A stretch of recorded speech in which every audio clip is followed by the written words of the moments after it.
본문의 말씀을 가지고 주를 왕으로 모실 때 이러한 제목으로 말씀을 증거하겠습니다. 오늘은 종려주의라고 합니다. 종려주의는 예수님께서 이제 고난을 받으시기 위해서 예루살렘으로 입성하실 때 그 나귀 새끼를 타시고 예루살렘에 이렇게 입성하셨습니다.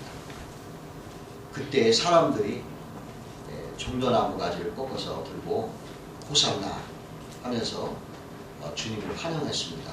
왕으로 받아들였습니다. 이러한 것을 기념하는 절기이기 때문에 종려주의다 이렇게 이름을 붙인 것입니다. 그들이 예수님이 그 나귀 새끼를 타고 왔을 때 겉옷을 길바닥에 깔고 나무를 깔고 고대에 나귀 새끼의 옷을 깔아가지고 예수님을 왕으로 영접을 했습니다. 그럼 오늘은 이렇게 예수님을 왕으로 모실 때 우리에게 어떤 은혜가 임하여지는가, 그거에 대해서 우리가 은혜를 나누고자 합니다. 첫 번째로 예수님을 왕으로 모실 때 주님은 우리를 다스려 주신다 이렇게 말할 수가 있습니다. 보라 내 왕이 내게 임하나니 그랬습니다. 예수님은 우리의 왕이십니다. 그래서 우리가 그 예수님을 왕으로 모실 때 우리 주님은 우리를 다스려 주시는 것입니다.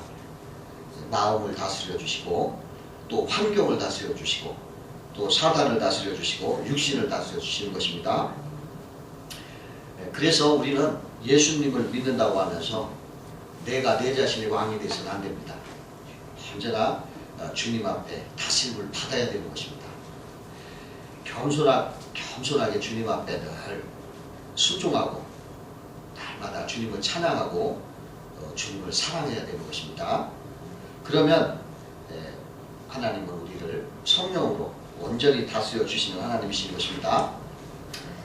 제가 초등학교 다닐 때 학년 초가 되면은 그냥 마음에 두근거리는 게 있어요. 그게 뭐냐면 어떤 선생님이 우리 반 담임이 되느냐, 거기에 아주 촉각을 곤두세우고 초기에 관심을 가졌어요. 만약 호랑이 선생님 걸리면은 그냥 고통받으니까 안 걸리기를 막 정말 원했어요. 그리고 순한 선생님을 만나면은 그냥 막 좋아했습니다. 호랑이 선생님 만나면 그냥 1년 내내 고생하잖아요. 그냥 혼나고 고통스럽습니다. 그러나 순한 선생님을 만나면 1년 내내 행복하고 그냥 좋아요. 편하고 자유롭고. 그래서 아주 그렇게 학년 초가 되면 그 관심 가졌었어요. 누가 왕이 되느냐, 그거에 따라서 그 사람의 운명과 인생이 바꿔지는 거예요. 전혀 달라지는 거예요. 지금 저 이북 동포들이 많이 굶주려서 힘들다고 하죠. 근데 그들이 무능하고 못나서 그런 게 아닙니다. 그들은 참 대단한 지혜롭고 아주 훌륭한 사람들이에요. 그러나 지도자가 잘못되니까 그렇게 굶어주는 거예요. 그래가지고 그냥 목숨을 걸고 탈출하려고 그러는 것입니다. 누구를 지도자로 삼고 누구를 왕으로 삼느냐, 그거에 따라서 그 사람의 운명이 이렇게 달라지는 것입니다. 본문 9절에 보면은 중간에 예수님은 공의로운 왕이시다 그렇게 말하고 있습니다. 그는 공의로우며 그렇게 말했어요. 예수님은 우리의 왕이신데 공평과 정의로 우리를 다스려 주시는 왕이십니다. 그의 판단은 이렇게 굽어지지 않아요. 언제나 바르고 정확합니다. 그래서 상과 벌을 아주 공의롭게 주시는 분이에요. 잠언서 21장 15절에 보니까 공의를 행하는 것이 의인에게는 즐거우며 죄인에게는 패망이라 그렇게 말했습니다. 그 19세기 초에 그 미국 세인트루이스 지방법원의 판사였던 제임스 허킨스라는 판사는 재판할 때는 너무 흰 헌법으로 눈을 가렸다고 해요. 그래가지고 경비원이 그를 붙잡아서 재판 하는 법정을 이렇게 인도했대요. 그리고 판결할 때도 눈을 가리고 했다고 합니다. 그래서 그 사람들이 저 사람은 시각장애자인가 그렇게 착각을 했었다고 해요. 그러나 재판이 끝나면 이제 이거 풀고 당당히 나갔다고 해요. 근데 그가 왜 눈을 그렇게 가렸느냐 이렇게 그 이유를 말하는데 그분이 이렇게 말하더라고요. 원고나 피고 또는 참관인 중에서 한 명이라도 아는 사람이 있다면 내 자신도 알지 못하게 판결에 영향을 미칠까 그것 때문에 눈을 가린다. 그렇게 엄격하게 이렇게 했다고 해요. 그래서 그분에게는 우리나라 말에 유전무죄, 무전유죄 이런 말이죠. 그런 것이 통하지 않는 거예요. 이와 같이 주님은 만유를 아주 공의롭게 공평하게 다스리십니다. 우리의 왕이 되셔서 우리를 이렇게 바르게 인도하시고 억울하게 없게 이렇게 해주시는 하나님이신 것입니다. 여러분 이렇게 좋은 지도자를 만나면 마음이 억울함이 없어요. 모든 게 행복하고 또 그러한 좋은 지도자는 모든 사람을 부유케 하는 것입니다. 우리나라를 보면은 우리나라는 그리스도가 목자가 된 나라예요. 예수님을 섬기고 그러니까 이 나라 경제 부흥이 되고 이렇게 발전이 되고 그렇게 세계에서 아름다운 이런 나라로 이렇게 발전되는 걸 우리가 볼 수가 있는 것입니다. 두 번째로 예수님을 왕으로 모실 때 우리에게 구원을 베풀어 주신다. 그렇게 말씀을 하신 것입니다. 본문 9절 중간에도 그런 구원을 베풀며 그렇게 말씀을 하셨습니다. 예수님은 이 땅에 우리의 죄를 심판하러 오신 분이 아니에요. 오히려 우리의 죄를 구원하러 오시는 하나님이십니다. 우리를 죄와 사망의 법에서 건져내서 은혜의 구원을 베풀어 주시는 분이시는 것입니다.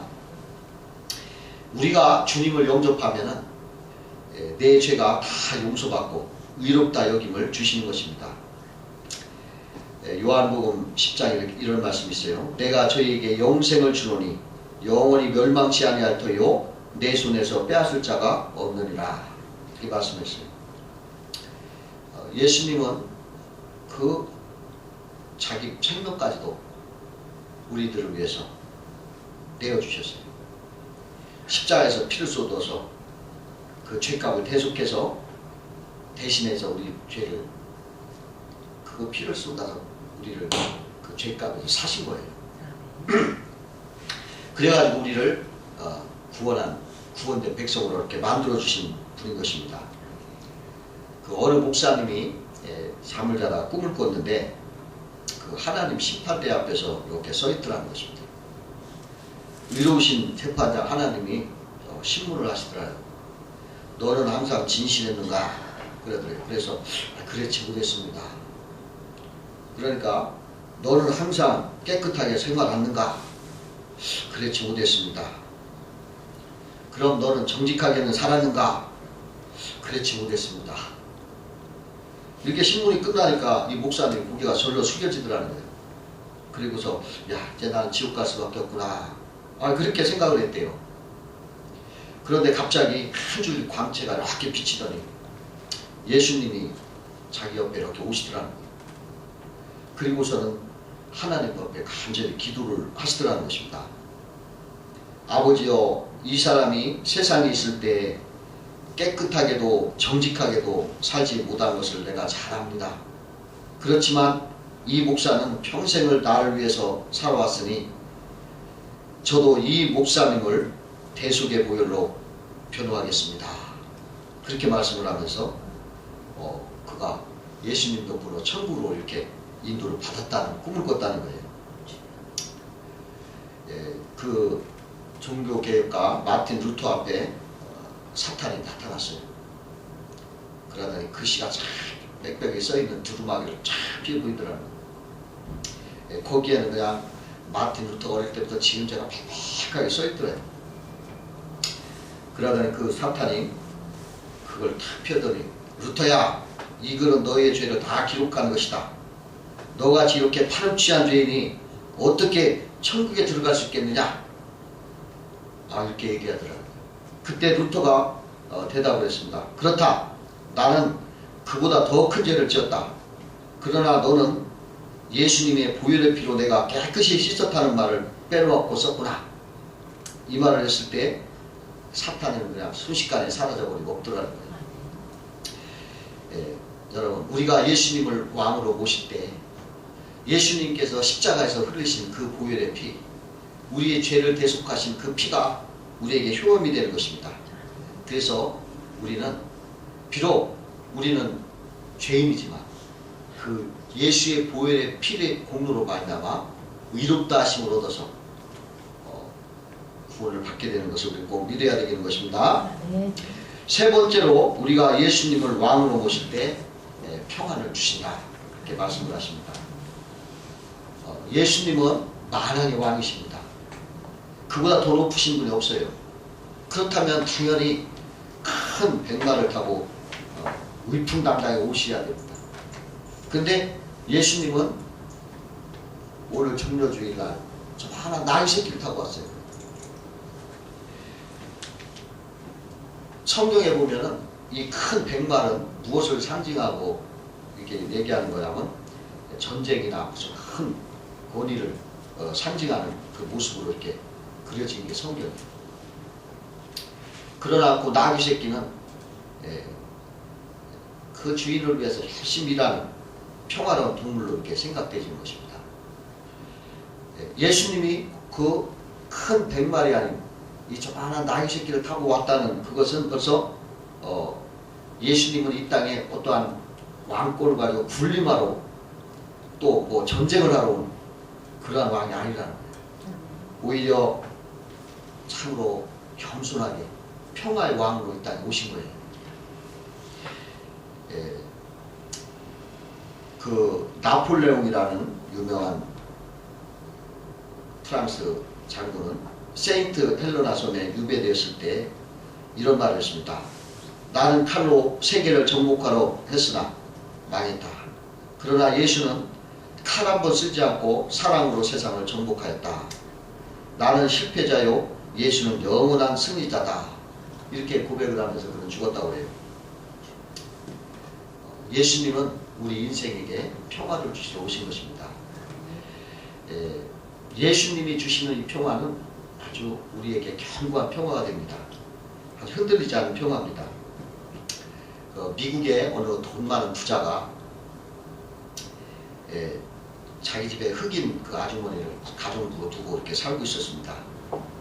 근데 이 부자는 돈이 엄청나게 많고 그랬지만은 항상 복잡했어요. 또 가정 문제도 아주 복잡했어요. 그래가지고 그는 항상 다투고 그냥 근심하고 수면제를 먹어야 잠을 자고 또 항상 술을 마셔야 근심을 잊는 그런 형편이 있었습니다. 근데 그 흑인 아주머니는 언제나 평안하고 늘 찬송하고 늘 주님을 찬양하고 이렇게 명랑했어요. 그 주인이 크게 신기했습니다. 그래서 물어봤습니다. 나는 이렇게 돈이 많아도 걱정이 많은데 아주머니는 남의 집에 살면서 늘 기쁘니 그 이유가 무엇입니까?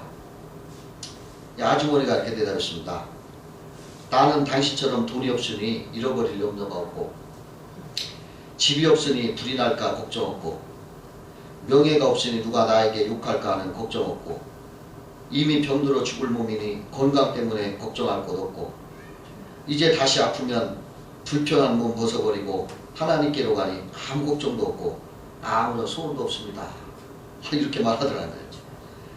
그래서 나는 평안하고 이렇게 기쁩니다. 그렇게 대답을 하더라고요.